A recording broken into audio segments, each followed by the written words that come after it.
Hello, my name is Andrea Gray, and I'm going to be presenting my project on fall prevention strategies for the inpatient setting. I completed clinicals in a critical illness recovery hospital, and it's a long-term acute hospital, also known as an LTAC. Typically, patients are admitted from ICUs. They are deconditioned from the hospital stay and have impaired mobility due to weakness and issues with oxygenation. These patients can be confused, delirious, and lots of them are on ventilators. This hospital specializes in vent weaning and provides rehab to an extent to prepare the patient for inpatient rehab after discharge. My learning goals were to distinguish factors that influence patient falls and apply evidence-based interventions aimed at improving them. To design an evidence-based practice presentation for an audience of peers on fall prevention strategies, and to demonstrate leadership, responsibility, and accountability in addressing fall prevention. So what causes falls in the inpatient setting? Weakness. Like I said before, lots of our patients come from the ICU, so they are deconditioned and debilitated from their stay, and they come to us weak, and it causes increased fall risk. Dizziness. Lots of our patients have orthostatic hypotension, and they get dizzy as we mobilize them. Environmental hazards. Lots of our patients who do walk, are their rooms clean and tidy? Do they have things on their floor that they can trip over? Bathroom needs. Some of the patients who do have enough strength to get themselves to the bathroom, how long are you causing them to wait? If they do press a call light, are you getting there in a timely manner, or are they waiting so long to where they don't want to wait anymore? They're just going to try and do it themselves and end up falling. Mobility. So the hospital has a mobility program where every patient is to get up twice a day. It's good for strengthening, it's good for their lungs.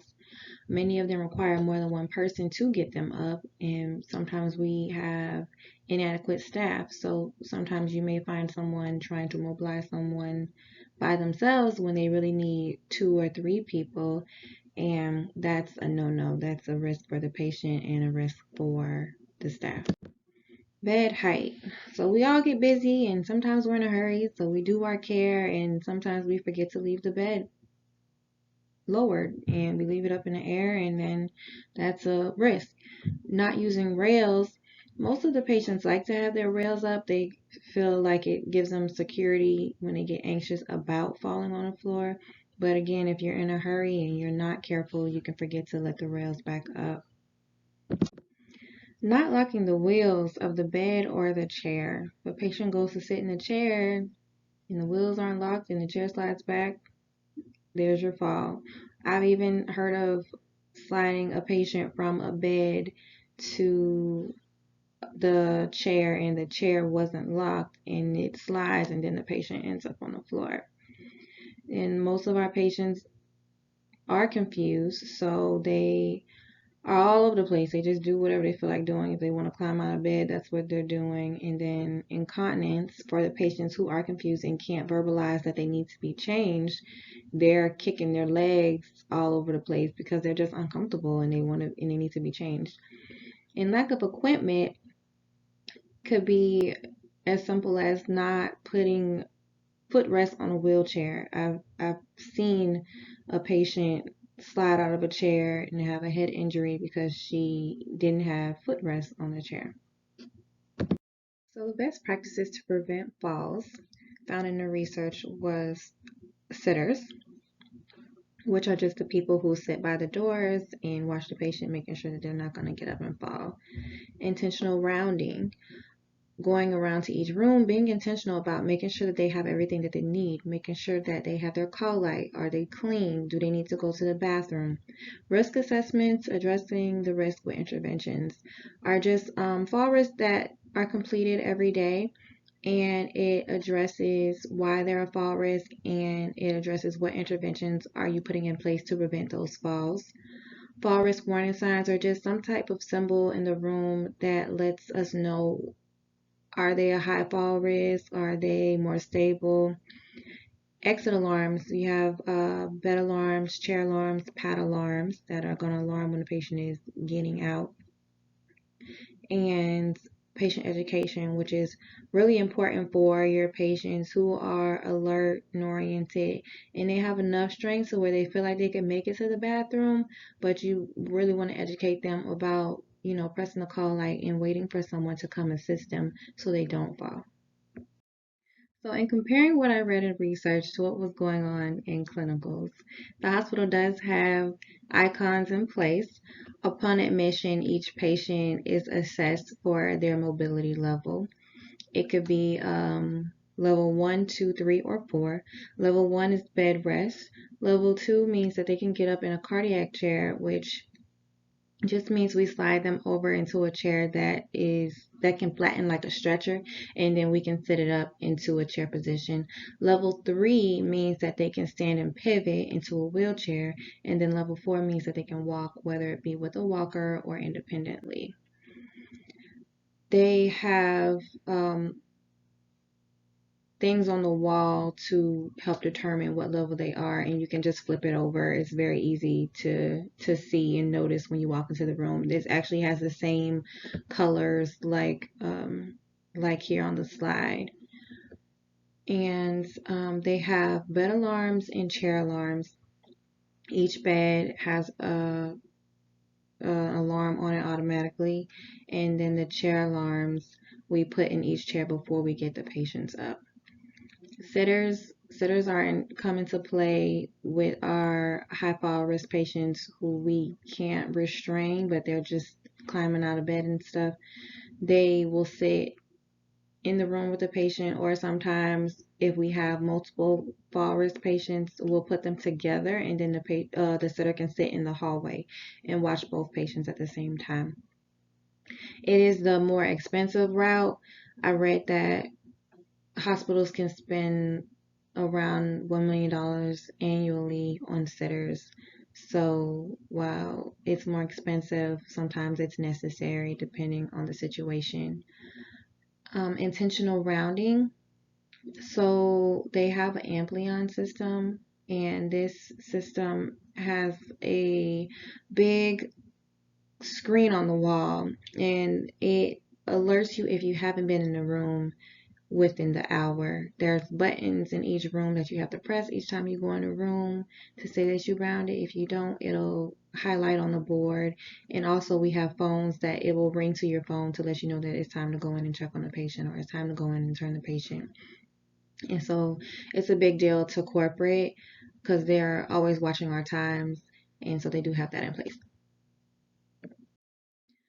So although the hospital did have those interventions in place, there are some things that need to be tweaked a little bit. So consistent use of alarms. One thing I did when I went to clinicals was I would go room to room and observe who's actually using the alarms. So just to give you an idea, it's a 48-bed hospital. I went room to room. The first time there were 8 bed alarms that were on out of 48 beds. 8 alarms didn't work at all. 27 alarms, more than half, were just not on. They worked fine, but they just weren't on at all. And then 3 of the beds were actually off the unit. The patient was in a procedure.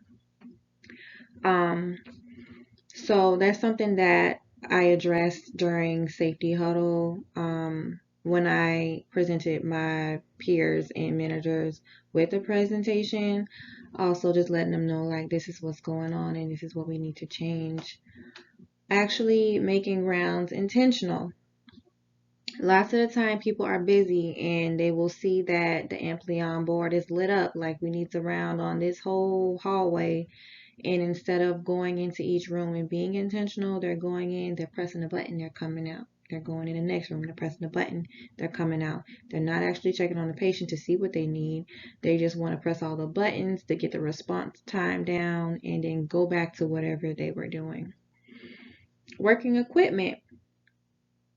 So, like I said, 8 of the alarms didn't work at all on the beds. So, one of the things that we had to do was kind of play musical beds. When a patient discharges, we'd have to take their bed because it works and swap it out with a bed that the patient already had.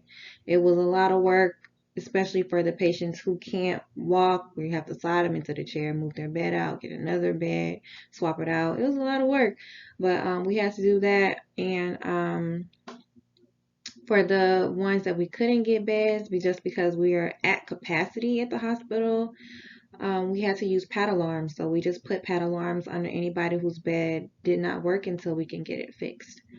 The no pass zone. Now, the no pass zone is not something that I've researched and found. The no pass zone is something that they implemented at their hospital, and it's just saying that anybody who works there has the ability to answer the call light. The CEO is really big on the no pass zone. She preaches about it a lot. However, lots of people don't abide by it. Basically, if the light is 2 feet in front of you and you're going to pass it, you need to go in and see what the patient wants, because it could be something as easy as ice chips. You can just see what they want and relay it to whoever it needs to be relayed to. But a lot of people just don't do it. If they're not a nurse or they're not a CNA, they don't feel like going in to see what it is. And then the icons. So the icons don't always match the mobility board. So we have a mobility board in the hallway as well. And it also dictates what level the patient is. So if the patient is a level 2, it'll have a 2 on the board. So everybody knows this patient needs to be slid into a chair. However, I've seen where patients are level 1 in the room, which is bed rest, and then a level 2 on the board, which means they can get up. So I don't know if the patient is safe to get up or not. And it becomes just a lot to have to figure out, because if it's my first time with the patient, I have no idea, and then I'm asking therapy, and sometimes they don't know who made it a 1 or who made it a 2. Oh, it's just frustrating and needs to be fixed. So to reflect on clinicals, it was nice to get a chance to get a taste of leadership in that setting. I got to audit charts for fall risk assessments and observe the rooms for those fall interventions. And I got to educate staff during safety huddle on changes that needed to happen. I was able to share this presentation with the staff. I also put in some physical labor.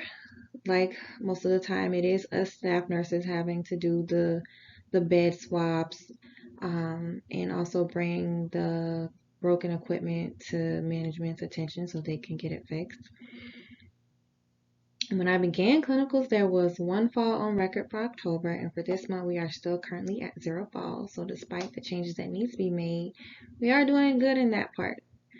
So that's all I have for you. Thanks.